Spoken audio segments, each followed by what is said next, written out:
حیض والی عورت بھی احرام باندھ سکتی ہے، حیض کی حالت میں ہے اور وہ حج کرنا چاہ رہی ہے تو احرام باندھ سکتی ہے۔ صحیح مسلم حدیث نمبر 1218 1218، ٹھیک ہے، اس حدیث کو ضرور پڑھ لیں۔ اس حدیث میں ہے کہ نبی صلی اللہ علیہ وسلم جب حج کے لیے نکلے، ذوالحلیفہ کے مقام پر آتے ہیں، میقات پر آتے ہیں، تو ابو بکر صدیق رضی اللہ تعالیٰ عنہ کی جو اہلیہ ہوتی ہیں، زوجہ محترمہ اسماء بنت امیس، ان کو بچہ پیدا ہو جاتا ہے۔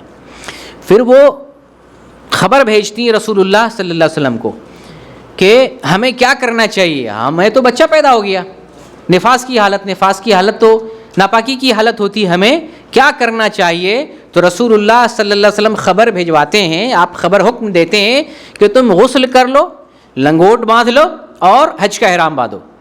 غسل کرو، لنگوٹ باندھو، کیوں؟ تاکہ خون نہ نکلے، اور حج کا احرام باندھ لو۔ گویا کہ ناپاکی کی حالت میں عورت احرام باندھ سکتی ہیں۔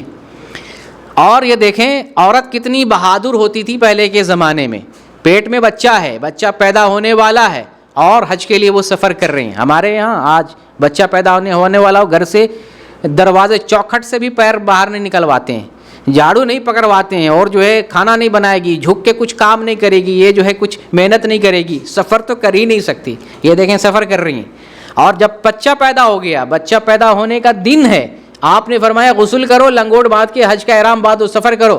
یہاں 40 دن تک ایک عورت کی مالش ہوتی ہے، صبح شام، یہ مالش، وہ بادام، یہ منقع، وہ طاقت کی چیزیں بنا کے۔ تو آج کمزوری، ہم لوگ ایسا کھانا کھا رہے ہیں، بدن میں کمزوری آ گئی، طاقت ہی نہیں۔ اور یہ خواتین پہلے کے زمانے کی دیکھیں، بچہ پیدا ہوا اور نکل پڑی حج پہ، اور پہلے ہی سے جو ہے سفر پہ ہیں۔ تو اس زمانے کی ایسی عورت ہوا کرتی تھی۔ تو ناپاکی کی حالت پہ احرام باندھ سکتی ہے عورت۔ اس حج میں رسول اللہ صلی اللہ علیہ وسلم کے ساتھ ازواج مطہرات بھی تھیں، سیدہ عائشہ بھی تھیں۔ سیدہ عائشہ حج کا احرام باندھتی ہیں، پاکی کی حالت میں ہوتی ہیں۔ جب احرام باندھ کر نکل جاتی ہیں، راستے میں پہنچتی ہیں، مکہ سے پہلے تقریباً 12 کلومیٹر پہلے ایک مقام ہے صرف، اس مقام پر انہیں حیض آ جاتا ہے۔ پھر وہ رونے لگتی ہیں، کیونکہ انہوں نے عمرہ کا احرام باندھا تھا، حج تمتع کرنا تھا، عمرہ کر کے پھر عمرہ حج کرنا تھا۔ وہ رونے لگتی ہیں کہ مجھے تو ایسا ہو گیا۔ جب رسول اللہ صلی اللہ علیہ وسلم کو پتہ چلا تو آپ نے دلاسا دی، گھبرانے کی ضرورت نہیں، یہ تو فطرت ہے، اللہ کی طرف سے طے ہے، اس میں گھبرانے کی ضرورت نہیں۔ جیسے حاجی لوگ کرتے ہیں تم بھی اسی طریقے سے حج کرو، صرف طواف نہیں کرنا۔ اچھا، پھر آپ نے حکم دیا تھا کہ اپنے حج کو، حج تمتع کو قران میں کنورٹ کر لو، قران کرو۔ تو قران کی نیت سے انہوں نے حج کیا، لیکن پھر بھی ان کو آخر میں تسلی نہیں ہوئی۔ کیوں تسلی نہیں ہوئی؟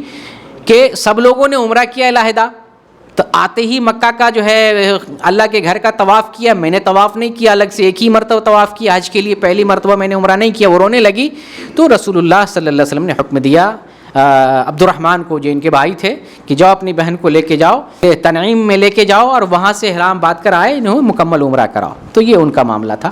تو بہرکیف حیض کی حالت میں، نفاس کی حالت میں عورت احرام باندھ